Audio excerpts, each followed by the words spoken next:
Welcome to Motivational Humanity. You are not alone. Have you ever felt deep in your bones that you had changed, but everything around you stayed exactly the same? And instead of celebrating that change inside you, the people in your life made you feel like something was wrong with you. Stay with me, because what I'm about to share with you today might be the most important conversation you've ever had about who you are becoming and why the life you're leaving behind was never meant to hold you forever. There is a particular kind of loneliness, and if you've felt it, you know exactly what I mean. The loneliness, outgrowing the people and places that once felt like home. It's not the loneliness of having no one. It's something far more disorienting than that. It's the loneliness of sitting in a room full of familiar faces and realizing that something fundamental has shifted inside of you. The conversations feel hollow. The inside jokes don't land the way they used to. The gatherings that once brought you life now leave you exhausted before you've even driven home. And here's what no one ever tells you: that feeling is not a crisis. That feeling is a calling. It is not evidence of ingratitude. It is not a sign that you are difficult or that you think you are better than anyone. It is evidence of something far more beautiful and far more brave. You are growing. And growth, real growth, the kind that heals old wounds and rewrites old stories, that kind of growth is always uncomfortable before it is liberating.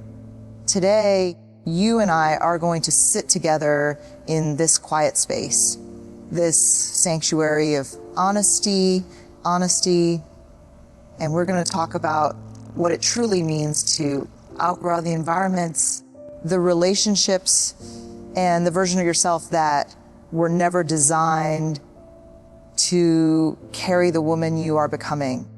I want to talk to you today as both a psychologist and as someone who has sat across from hundreds of women your age, women who have lived full and complicated lives, and watched them wrestle with something they couldn't quite name. They would say things like, "I feel guilty for wanting more," or "I love these people, so why do I feel so drained when I'm around them?" Or the one I hear most often, "Maybe I'm the problem." Let me say something directly to you with all the warmth and clinical conviction I carry. You are not the problem. The discomfort you feel is not dysfunction. It is data. It is your psyche, your soul, and your nervous system working together to tell you clearly, persistently, lovingly that you have outpaced the container you've been living in. In psychology, we talk about what's called a holding environment. A holding environment is any relationship, community, or structure that provides us with safety, security, and a sense of being known. When we're young, we need those environments to survive. We need people to tell us who we are. We need groups to belong to. We need roles, daughter, wife, mother, employee, to feel anchored.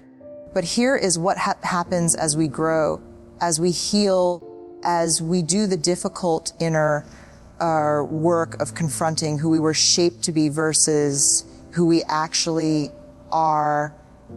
Those old holding environments start to feel like cages, not because the people in them are bad.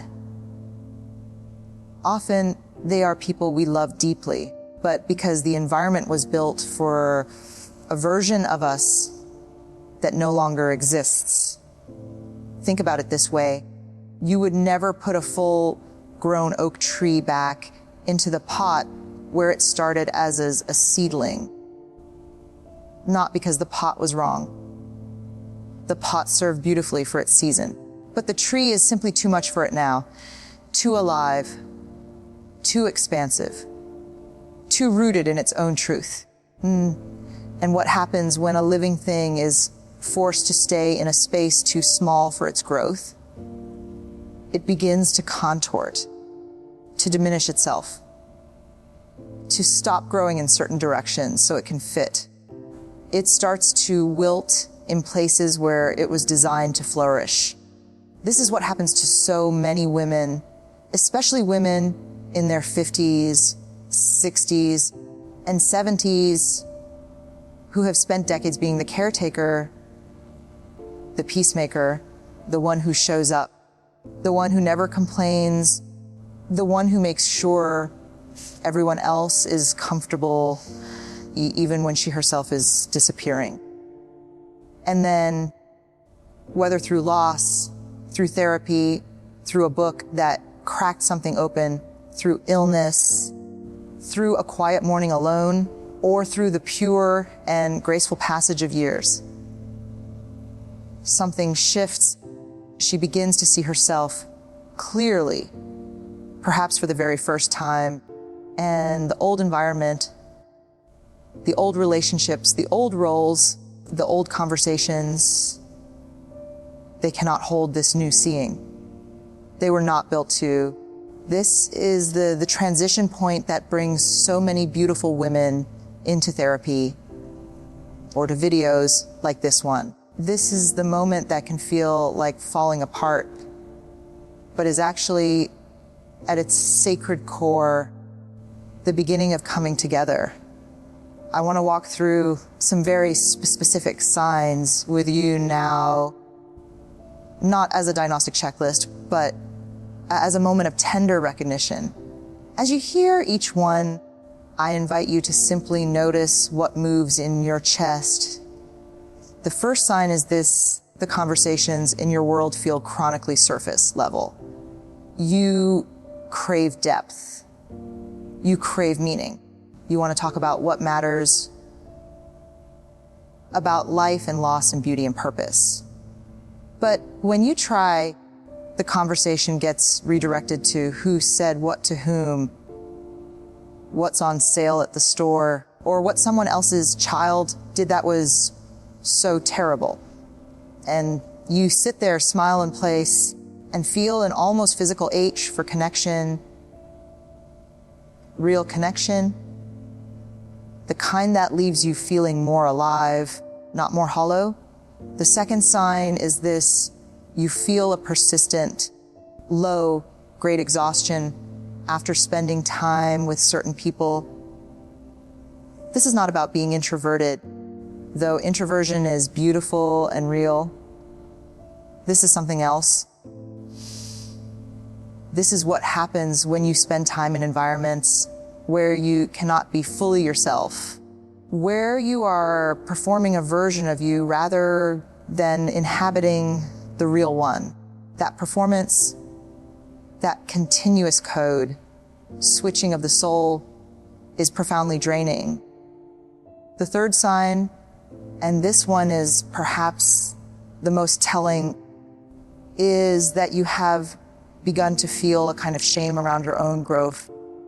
You've started reading books that light you up, and you don't mention them to the people around you because you know they'll roll their eyes. You've changed some of your habits, the way you eat, the way you spend your mornings, the things you're willing to tolerate.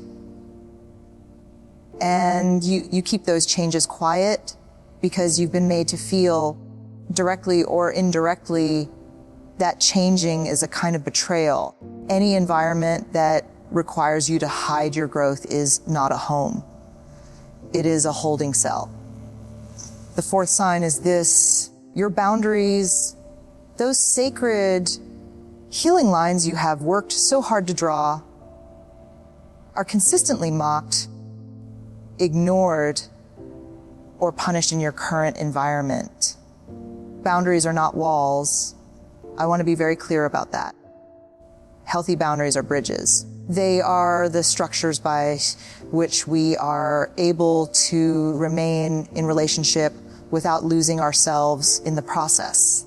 When you say, I need quiet time on Sunday mornings, or I'm not able to be the emotional dumping ground for everyone anymore, or I won't engage in conversations that tear other people apart, those are not attacks.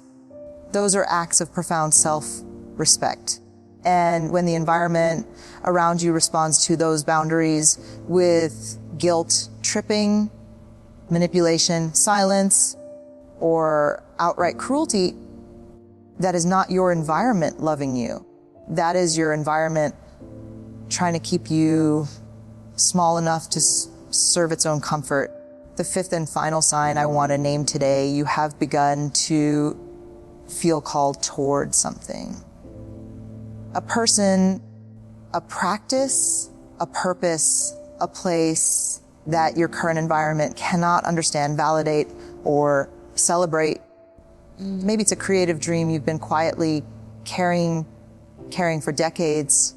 Maybe it's a spiritual path that doesn't fit neatly into the religion of your upbringing. Maybe it's a relationship, a deep, soulful friendship with someone who sees you in ways no one else ever has. Maybe it's simply the call of your own solitude, your own voice, your own truth. When the environment around you cannot hold space for your calling, when it dismisses it, diminishes it, or outright ridicules it, that environment is telling you something important. It is telling you it was built for the woman you were, not the woman you are becoming. If this is speaking to something deep in your heart, please share this video with one sister or dear friend who needs to hear that her growth is not a betrayal. It is her greatest gift. She needs this reminder today. I don't want to skip past this part because I've seen too many people try to. When we talk about outgrowing environments, there is sometimes a temptation to rush toward the freedom and skip over the grief. But the grief is not optional. The grief is, in fact, essential, because here is the truth. The relationships and environments you are outgrowing were not nothing. They mattered. They held you at a time when you needed holding. They gave you something, even when what they gave you was imperfect, even when some of what they gave you was harmful and will take the rest of your life to heal from. They shaped you. And the fact that you have grown beyond their shape is not a dismissal of their importance. It is, in the most profound sense, the fulfillment of what they were always meant to do. You are allowed to grieve the friendships that no longer nourish you, even as you lovingly release them. You are allowed to grieve the version of your family dynamic that you always hoped you could fix, even as you accept that some things cannot be fixed. Only loved from a healthier distance. You are allowed to grieve the woman you used to be, the one who needed less, expected less, asked for less, even as you celebrate the woman who knows better now. Grief is not a sign that you made the wrong choice. Sometimes grief is the price of making the right one. There's a concept in psychology called ambiguous loss. The grief we feel for things we've lost that are still technically present. A relationship that exists on paper, but has hollowed out emotionally. A family that is physically together, but spiritually distant. A life you lived with full commitment that you are now quietly beginning to move beyond This kind of grief can be among the loneliest of human experiences because no one around you can see what you've lost. There's nothing to point to. No funeral, no official ending, just you knowing feeling, carrying the quiet weight of a chapter turning. And I want to say to you directly with absolute sincerity that weight is real, your grief is valid. You do not have to justify it to anyone. You do not have to explain it away or rest it up as something more palatable. You are allowed to be sad and still choose to grow. Both things are true. Both things can live in the same heart at the same time. I want to speak now about something that I believe lives at the very heart of what we're discussing today. And I'm going to ask you to open not just your mind to this, but your spirit. Because I believe deeply, completely, that the restlessness you feel, the longing for something more aligned, more authentic, more truly alive, is not a character flaw. It is not selfishness. It is not a midlife crisis in the dismissive sense that phrase is usually meant. It is a sacred calling.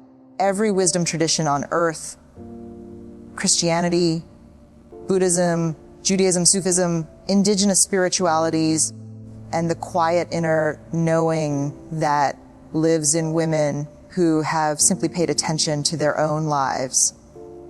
Every one of them speaks of this passage. It is the second mountain after a life of climbing the first. It is the dark night of the soul that precedes a deeper dawn. It is the shedding of the false self, the self that was constructed by expectation, obligation, and fear, to reveal the true self, the one that was always there, waiting patiently beneath the roles and the performances and the endless accommodating. Many of the women I have worked with describe this season of outgrowing their old environments as feeling at its most frightening, like dying, and at its most honest, like being born. And isn't that exactly how all genuine spiritual transformation feels? Like a death that turns out to be, in its fullness, a resurrection. Your soul is not interested in your comfort. Your soul is interested in your completion. It is pulling you, sometimes gently, sometimes by force, toward the life and the relationships and the inner atmosphere that allow you to be fully, honestly, luminously yourself. And here's what I have witnessed in 40 years of sitting with people in their most vulnerable and most magnificent moments. The women who answer that call, who trusted enough to follow it, even when it is frightening, even when it costs them. Those women do not just find happiness, they find peace. A deep, sustaining, radiant peace that does not depend on anyone else's approval, anyone else's presence, or anything outside themselves. They find what I call a sanctuary within themselves, a place inside their own being that no one can enter uninvited, and from which they can engage with the whole world, including the relationships they've outgrown, with grace, with compassion, and with clarity. So where do we go from here? I believe in honoring the emotional and spiritual reality of what we've discussed. And I also believe in giving you something concrete to carry with you. So let me offer you several practices, not as prescriptions, but as invitations for navigating this season of outgrowing with as much grace and self-compassion as you can muster. The first practice, name what is true. Begin By giving yourself permission to name what is actually true for you without editing it for anyone else's comfort. You can do this in a journal, in prayer, in therapy, or simply in the quiet of your own heart. What environments drain you? What relationships require you to be less than you are? What parts of your life feel like costumes you can no longer wear? Naming is not complaining. Naming is the first act of healing. The second practice, find your people, even just one. One of the most healing things you can do in a season of outgrowing is to find even one person who can hold the fullness of who you are becoming. Not someone who knew you 20 years ago and cannot see who you are now. Someone who meets you here, in this version of yourself, in this season, in this truth. These people exist. They may be in unexpected places, a class you take, a community you join, a conversation that begins tentatively and deepens into something that feels like coming home. Keep your eyes and your heart open for them. The third practice, expand your tolerance for discomfort. Growth is not comfortable. We have already established that. And one of the most powerful things you can practice in this season is learning to tolerate and even to welcome. And the discomfort of being between who you were and who you are becoming. The psychological term for this is threshold living.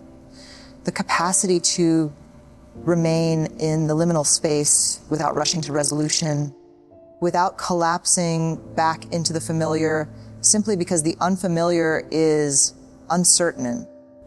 You are strong enough for the threshold. You have survived harder seasons than this. The fourth practice, release the need for permission. This may be the most important practice of all. You do not need anyone's permission to grow. You do not need anyone's understanding of why you are changing. You do not need the validation of the environments you are outgrowing in order to leave them with integrity. Your growth does not require a unanimous vote. It does not require an explanation. It does not require you to defend the call of your own soul to people who are not yet ready to hear it. You are allowed to grow without anyone's blessing. Your life is not a democracy. The fifth practice, extend the same grace to others that you are learning to extend to yourself. The people and places you are outgrowing, they are not necessarily wrong or broken or bad. They are simply at a different place in their journey. And just as you deserve grace in your growth, they deserve grace in their stillness. Outgrowing someone does not mean hating them. It does not mean they were a mistake. It means you were both living your truths as best you could, and your truths have diverged. That can be honored, mourned, and released all at the same time. Now I want to speak to you, not just about what you are leaving, but about what you are walking toward. Because here is something I have learned, and learned deeply. We do not just outgrow old environments. We grow toward new ones. And the clarity of what you are growing toward matters just as much as the courage it takes to release what you are leaving behind. So let me ask you some questions. And I'd encourage you to sit with these, perhaps write with them, pray with them, let them live in your chest for a few days before you try to answer them. What kind of conversations do you want your daily life to be filled with? What does real rest feel like in your body? not the rest of exhausted collapse, but the rest of genuine peace. Who are the people who, when you leave their presence, leave you feeling more fully yourself?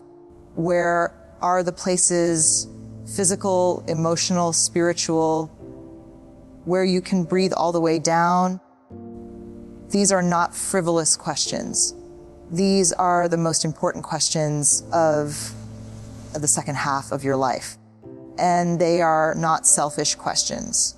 They are sacred ones. The woman who knows what she needs, who can articulate it, pursue it, and hold space for it without apology. That woman is not a burden. She is a lighthouse. She is the one others eventually find their way to when they are lost in the dark and looking for something steady, something real, something that has survived the work of becoming. That is who you are becoming. And it is magnificent. Before we close together today, I want to ask you one more time from the bottom of my heart to share this with one person who needs it. You know who she is. The woman in your life who is growing in ways she can't quite explain, whose is changing and maybe apologizing for it. Send her this. Tell her she is not alone. Tell her that her growth is not a betrayal of anyone. It is a homecoming. And so, before we part ways today, I want to offer you something to carry with you. I want you to close your eyes. If you're able, take a slow breath in and receive this. May you give yourself permission today and every day that follows to grow in the direction of your own truth. May you release the guilt of outgrowing environments that were always too small to hold all that you are. May you grieve what you must leave and walk toward what is calling you without apology and without shame. May you find your sanctuary, the one that lives inside you where no one can diminish the light you carry. May you know, in the quiet hours and the uncertain ones, and in the brave and beautiful ones, that growing is not a wound. It is your wholeness arriving. Go gently, go bravely, go true, and know that you are deeply, completely, and unconditionally worthy of the life that is waiting for you.